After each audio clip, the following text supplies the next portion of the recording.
Chapter 11. Clark Rayburn sat in his office in Ringgold, Arizona, a letter in his hand. It was only a little place, built of adobe, and an inner door gave onto a room of similar size where he did his sleeping. In the rear were two iron-doored cells, and the office itself was bare-looking, with here and there a reward dodger fast upon the wall, containing only Rayburn's desk, several chairs, and an iron safe, which would no longer close. Unpretentious headquarters of the duly elected representative of the law, but it didn't matter. Most of his work was done in the streets of the town, and its half-dozen saloons, and a blazing record he had made of it in the 8 months since he had arrived in Ringgold and bluffed his way into office on the heels of a marshal who had left unexpectedly via the Gunsmoke route. Ringgold was a hybrid, as towns went, on the edge of high country. It could with justice be called a cow town, for there was a sprinkling of outfits in the wooded hills and the canyons. Also, it lay on one of the western trails to California. But southward the grim desert spread, and from that direction drifted the prospectors and dry miners, bringing dust and reef samples and the tales of Apache doings from the waste place. But if there was some doubt of the character of Ringgold, none whatsoever existed as to its morals. On occasion it could rival Tombstone, and even Galley Valley in their heyday. As the law gathered force and authority in Colorado, Oklahoma, New Mexico, and Texas, the rougher element drifted on west. Sooner or later, it turned up here. A considerable number of notorious badmen had made Ringgold their center of activities at one time or another. For several years, all the law available had been of the peacemaker variety. Ringgold's Boot Hill was large and prosperous, and not the least of its inmates were those ambitious men who had undertaken to clean up the town from a position slightly to the rear of a silver star. The town commissioners had long since grown discouraged when Rayburn put in an appearance. If his reputation had not preceded him here from Salt Creek Range, it was only because reputations were cheap in Arizona. His application to be made marshal was accepted only because the list of men willing to sacrifice their list on the altar of extremely fleeting glory was growing short. But if Rayburn supplied the subject of an evening's humor among the hard-eyed fraternity waiting in Ringgold saloon, he soon gave them reason to understand that their levity was premature. During the first week after taking office, he took part in no less than half a dozen street duels. In each case, it was the overconfident aggressor who met defeat. Rayburn's stock soared, and after that the tougher element settled in grim earnestness to the problem of the effecting his removal. The stern struggle had lasted for 6 months. More than a dozen renegades had gone down before Rayburn's gun in that time. Even more had found it advisable to leave the town in a hurry. As the situation stood now, it was no longer a truce, but a victory. Cowboys who rode into town for a day's relaxation curbed their wilder impulses. For the first time in Ringgold's history, a bar fight was settled with fists. All hoots circled around the place like a plague spot, and all was peaceful. It had been the hardest kind of work, and Rayburn took no pleasure in its accomplishments. There were times when he asked himself if it was worth the trouble, for not even he could overlook the fact that since coming here, he had made bitter enemies of men with whom, in other circumstances, he would have been proud to foregather. It was all in accordance with his faith in the intangible symbol of the law. None had been more quick than he to learn that the law had a way of forcing a man to one side or the other in the unrelenting fight it waged for supremacy over the range. Rayburn had seen to it that he got on the right side in time. For better or worse, the die was cast, and he must go on. And yet, for the first time, as he sat staring at the letter before him, it hit him that there was never any end to this kind of work. A gun marshal who met his problems with efficiency and decision only worked himself out of a job, and then there was nothing to do but go on to the next. Well, here was his next job, ready and waiting for him, embodying this letter from a town official in Globe, assuring him that his work was known, making him an offer to come to that town for a similar purpose. "Twice as much money as I'm getting now," he mused, "and I don't even know if I want to do it or not." The utter lack of relation in what was certainly an advancement puzzled him. His thoughts ran back over the events of the past which had brought him to this hour, lingering longest on the Lorenz Colcard's clearly remembered face. Had she been responsible for his decision to go to Santa Fe a year ago and give himself up? Rayburn shook his head, frowning. Why drag her into this? He reflected. Reckon I stayed around Salt Creek too long as it was. She'd never have me. But there was one question which persistently thrust itself upon his thinking and refused to be denied. He had promised himself that some day he would return to Salt Creek. Every move since had been made with an eye to that return. Was the time ripe, or should he wait longer? Glancing up at a shadow that fell upon the door and then rose as a bronzed, white-haired Tom Colby, one of Ringgold's 3 town commissioners, entered, followed by the other 2. "Rayburn," Colburn began, when the greetings were over, "you come here last season unknown and asked us to pin the star upon you. We let you fill it after Hep Garson's unexpected disappearance. I don't know if there was ever any time that we done a wiser thing. Ringgold's a different town these days, and we owe it to you." He made it sound so much like a compliment that Rayburn waved a disposing hand. "Oh, it's all in the job, Colby," he said. "I've taken my money, and I'm satisfied." "Well, that's just what we're here to talk about," the other told him. Short and pudgy, he was pompous of manner, puffed a great deal, but he was fearless, absolutely honest, and Rayburn had come to like Colby as much as he respected him. "We couldn't ask no more of a sheriff than you've given us. Your appointment, well, it expires today. We've decided to appoint you for another year." Looking from one face to another thoughtfully, Rayburn surprised them by shaking his head. "I'm afraid I gotta say no, gents. My work is done here. One of the deputies will carry on." They stared at him, jaws dropped. Colby was the first to find his tongue. "You mean you're pulling out?"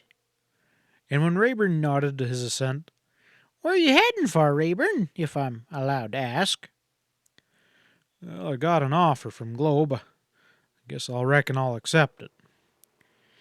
"Well, if it's more money that you're after," Colby ventured, "maybe we could do a little better." But Rayburn soon disillusioned him there. "Well, it ain't exactly the money altogether, although Globe's offer is twice of what you've been giving me, but Ringgold is quiet, Colby. I like a job that I can get my teeth into." The matter was discussed at length, but strive as they could, the commissioners could not persuade Rayburn to change his mind. He was set on going, and nothing would stop him, and Colby said as much. "I can't entirely persuade myself that you're making a mistake, Rayburn," he confessed. "There's great things ahead of you, and little doubt in my mind how you'll handle them. If there's ever a time we can put in a good word for you, you just call upon us."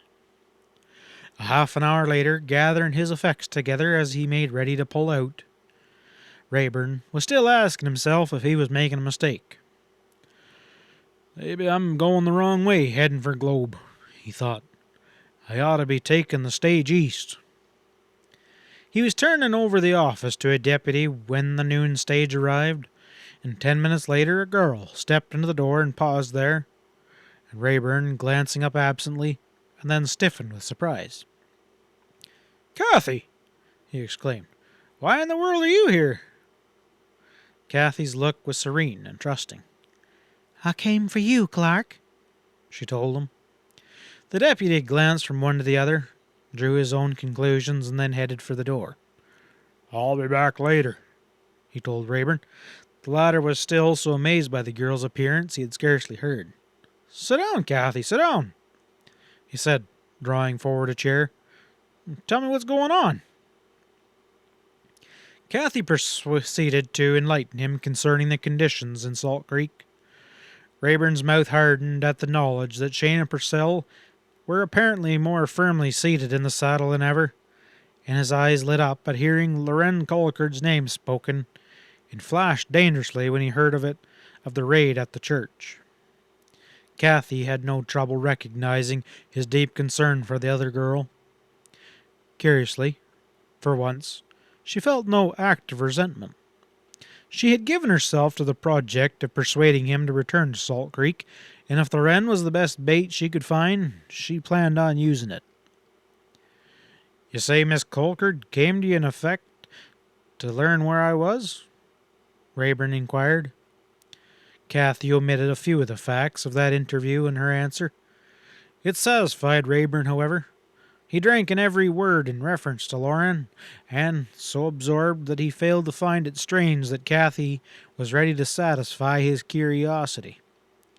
He asked again what had been done to undermine Shane and Purcell's death grip, and pored over the copies of the Salt Creek Wasp which Kathy produced. These give him a fairly accurate idea of what was going on. "So you'll be coming back with me, Clark? You'll help us finish this fight?" Kathy asked. If he delayed over his answer, it was not because he didn't know what it would be. "Of course, I'll help all I can, Kathy, but there's a question of just what one fella can do. I'm far from welcome in Salt Creek, and nobody knows that better than you. My showing up there now might do more harm than good." "It could do no more harm than what Fay Dutcher's doing," she insisted stoutly. At his inquiring look, she told him of meeting with Fay. "He's nothing but an outlaw with a price on his head. It's a dead shame, Clark. He thinks he's doing so much, but instead he's only making matters worse for himself and for us." Rayburn nodded to this without saying too much. "A fella has to decide these things for himself," were his remark. "Seems like Dutcher has done his deciding."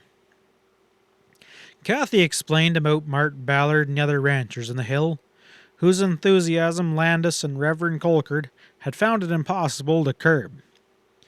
"Wilkins believes you're the man to keep them in line," she concluded. His brows rose at her unconscious use of that name, but he made no comment. "Well, in that case," he said, "there's only one answer to be made. I'll go back to Salt Creek with you, and I'm glad to do it." "You mean you'll go back with me on the stage?" He shook his head at that. "It'd be a mistake to tip my hand by riding right into Salt Creek that way. You go on, Kathy, and I'll follow along. I can get there almost as quick." He thought for a minute. "Tell Landis to meet me at your place 3 days from now." Kathy agreed to that plan. There were other things for them to talk over, and they missed a few, but when the stage pulled out for the east that afternoon, Kathy was aboard. On the third day, Wilkins Landis and Loren Collicard drove out to Robert's station in a rig, and Kathy was waiting for them. "Clark hasn't come yet," she said, "but he's sure to be along. Get down and come on in." Her air of hostility towards Loren had disappeared entirely, and if the two girls still measured each other with some uncertainty, Landis laid it to the inevitable differences between them. For his part, he found Kathy an ever-fresh interest, and it was not entirely by accident that old Alamo was left to entertain Loren, while Landis followed Kathy outside on the pretext of some question he wished to ask. The girl found no objection to being with him, and not yet had she gotten over the strange pleasure of hearing herself called Miss Roberts and being treated as if she was a lady. There never had been any question in her mind of what she was, but this was the first man who ever recognized it. They were so engrossed in each other that they might have forgotten completely that they were waiting for someone. Riding into the compound an hour later, Rayburn found them together. They didn't see him, and for a moment or two he watched, the absorbed expression on the faces of both telling him much. "I reckon Kathy's found her a man at last," he thought. Curiously, the knowledge gave him a jolt that he could not entirely understand. He was about to speak when Loren, having seen him arrive, emerged. "How are you, Mr. Rayburn?" she greeted, in so warm a tone that not even he could doubt she meant it. Kathy and Landis whirled at the words, and the lawyer was frankly surprised. "Oh, here you are, Rayburn," he exclaimed. "I was beginning to wonder whether you changed your mind about coming." It was so patent a falsehood that a smile touched Rayburn's lips, but he only said, "Oh, no need to worry about that." At Kathy's suggestion, they retired inside. "Maybe you men would rather be by yourself?" she proposed, letting them into a private sitting room at the rear, where she and old Alamo lived, but Landis would not hear of it. "We'll do this all together, Miss Roberts," he declared. "We would like you to listen. You may even have some suggestions to make." They took seats, and Landis went on. "It's fortunate we found you when we did, Rayburn. Matters are coming to a head here, and I take it Miss Roberts has explained for your benefit how things stand." Rayburn nodded. "Yeah, she gave me some copies of the Wasp, too." "You can be sure that nothing you read there has been exaggerated," the attorney told him grimly. They talked it over for some minutes. Rayburn asked Loren how her father was getting along, and Colcord's wound was progressing in good shape. "He expects to give his sermon as usual next Sunday," she said. Rayburn's lips were tight. "He got lucky for once. All you did. But this sort of thing simply can't be allowed to go on." "I had all I could manage to keep Ballard and Chatter and several others from taking action immediately," Landis put in. "They can't seem to understand that it's not violence that we must count upon." "Just how soon can you hope to get action, then?" "Well, when election comes up, we have only to gather our forces and see that they're directed in a proper channel," was the answer. "Well, that won't be so easy." "No," Landis admitted freely. "It won't. There's only one ticket on the ballot right now, but there's no reason why there can't be another." "Who are Shane and Purcell's candidates this year?" Rayburn inquired. Landis named them over, and Rayburn nodded. "Same tickets as always. With a system like theirs, they don't find much need for change. They can count on results without worrying." "Well, we'll bring change about," the lawyer predicted. "That will soon have them on the run. The reform ticket I mentioned is no myth. Salt Creek is deeply aroused as a result of that assault on the church, and people mean to get results. There is to be a caucus at Ballard's Ranch tomorrow night to select our candidates for office, and we want you to be sure to be there." "I'll be there," Rayburn told him. There were matters of policy to be discussed, and it was evening before they were through.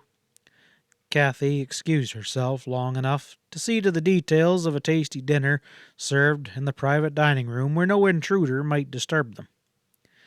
The moon was up by the time Landis and Loren were ready to start back for town. The lawyer delayed for a word in private with Kathy, and it was Rayburn who stepped into the open with Loren. And since the moment of his return, he had found the girl warmly interesting to him. He scarcely knew what to make of it all, but his manner made plain that his own interest had not diminished during the year that had passed. "Mr. Rayburn, I hesitate to think what will happen the minute you show yourselves in Salt Creek," she began as soon as they were alone.